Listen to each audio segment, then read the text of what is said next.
A policeman is now nursing a gunshot wound and an alleged gunman is dead after law enforcers and reported criminal clash in the Bogwalk Gorge area of St. Catherine on Wednesday evening. Police reaching Loop News said that the alleged gunmen and cops were involved in a shootout in the area after the police officers responded in relation to a report of a stolen vehicle. The alleged gunman and one of the policemen were shot and taken to hospital where the alleged gunman has succumbed to his injuries. The police officer is said to be doing well. Police are trying to determine the reason behind the killing of a man outside a pub on Mac Corner in Palmer's Cross, Clarendon last night. The dead man has been identified as 31-year-old Rowan Lewinson, otherwise called Edman, from Kenny Lane in Palmer's Cross. It was reported that around 8:06 p.m. Lewinson was sitting under a tree on the roadway outside the pub when a motor car drove up and several men armed with handguns alighted.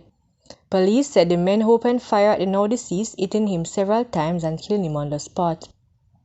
The authorities were summoned and on arrival they found Lewison's body lying face down on the ground with what appears to be gunshot wounds. The scene was processed and the body taken to the hospital where it was confirmed dead. It was then transported to the morgue pending a post-mortem examination. Police say that they are looking into several possible theories surrounding the killing. So far, no suspect had been identified. A St. Andrew man has been charged with wounding with intent following an incident in Havendale, St. Andrew on Monday, June 5. Charged is 23-year-old sales agent Michael Ennis of Bourgward Drive, St. Andrew.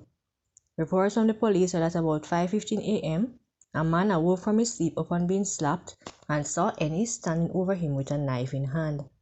Ennis allegedly proceeded to inflict stab wounds to the man's body several times, after which he escaped in the area. The man was assisted to hospital by residents and was admitted for treatment. A police investigation was subsequently launched and Ennis was arrested during an operation in Portland on Friday, June 16. He was charged on Tuesday, June 20 and is slated to answer to charge in the St. Andrew Parish Court on